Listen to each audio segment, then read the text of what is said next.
Hello and welcome to the 9th 2020 NHL Draft Recap. Today we're going to be looking at the Chicago Blackhawks, and I think they had a really interesting draft with some interesting project picks overall. And leading the way, they surprised a lot of people, but maybe not me, by taking Lukas Reichel 17th overall. I had Lukas Reichel ranked really high. I think he could be one of the better complementary scorers available in this year's draft, with a real no BS approach to offense. I think his skating is pretty solid. He's able to pivot from forwards to backwards to navigate the ice as a winger really effectively. He finds open ice in the offensive zone better than a lot of players in this year's draft. And he drove high danger shot attempts better than literally anyone I tracked in this year's draft. When it comes to metrics that lead to generating offense, he did it really well in my entire data set. And he did it against men playing for Ice Baron Berlin. So I think this is a really interesting swing for the Chicago Blackhawks to take as a complementary scorer down the road, with some room to grow if he fills out his frame a little bit better and works on refining his defensive game. He drove a lot of really dangerous offensive chances, and I think that's worth betting on at 17th overall. At 46th, they took Drew Kametz, the US NTDP goaltender, and I mean,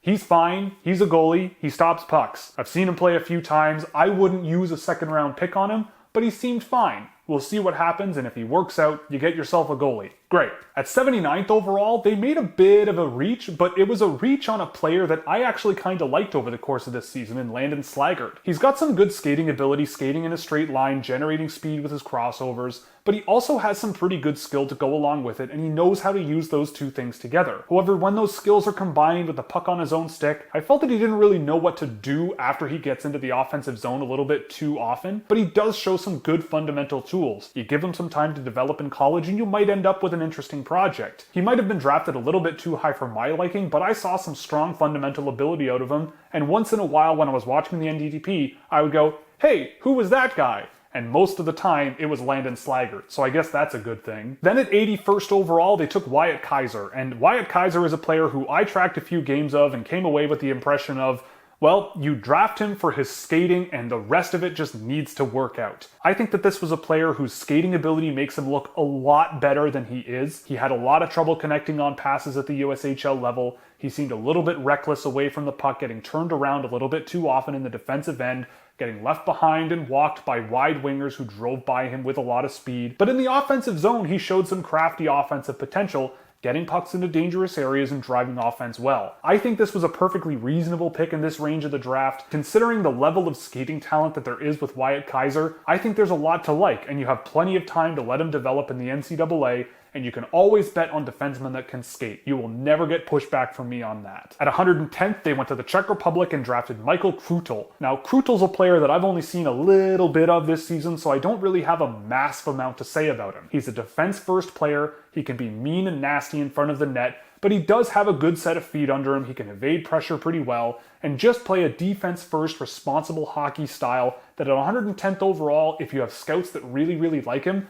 I certainly would believe them, and I think there could be an interesting project here for a defense-first player. I know there are scouts out there that really like this player, so I think it'll be an interesting one to follow for the next couple of seasons. At 141st, they drafted Isaac Phillips out of the Sudbury Wolves, and I've seen Isaac Phillips play a little bit. A few people have told me to take a look at him, and what I've seen is fine. He's an interesting defensive option for down the road, but I wouldn't say that he's a guy that I would have picked, especially at 141st overall. He's another one of these physical defense-first guys who can produce offensively decently well, but whenever I was tracking Quinton Byfield, I knew that Isaac Phillips was on the ice with him a lot, so I kept an eye out for him and Jack Thompson, and I never came away really blown away with either one of those players.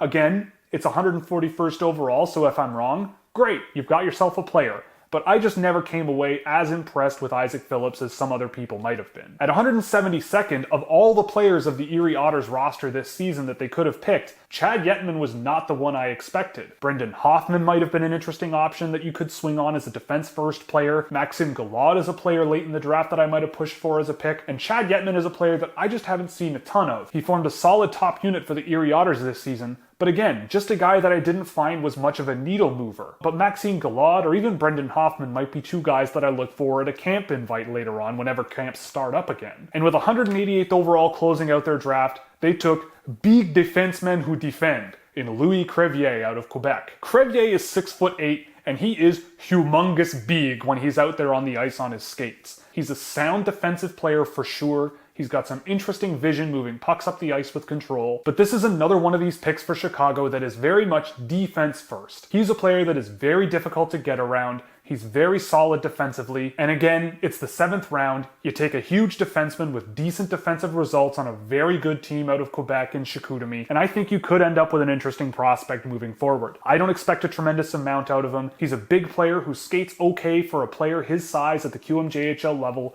I'm not sure how much it'll project, but at least with his reach and his decent skating, that's an interesting package to work with, and as a defense-first player, not much else you could ask for, I would say, especially this late in the draft. So for me, the Chicago Blackhawks get a 2D. I think Lukas Reichel will be a good complementary scorer, but probably not much more than that. But he should be a player who gets to dangerous areas, produces offense really well, and a player who, if he's partnered with other players who can put pucks into the offensive zone for him so he doesn't have to do it as a primary option, he could be a very valuable member of an offense. Drew Kametz has a pretty good pedigree, he stops a lot of pucks, and you never know. If you get your goalie, great. And between Slaggert, Kaiser, Crute, and Crevier, there could be some interesting projects for them for defense-first players that can push offense at least okay. And with Isaac Phillips and Chad Yetman, they're guys, we'll see what happens, but I'm certainly interested in the potential with the group of players that they added when you look at them all together. So that's all for this NHL Draft recap. I hope you enjoyed. If you did, you can click all the buttons you see below me so you never miss another one.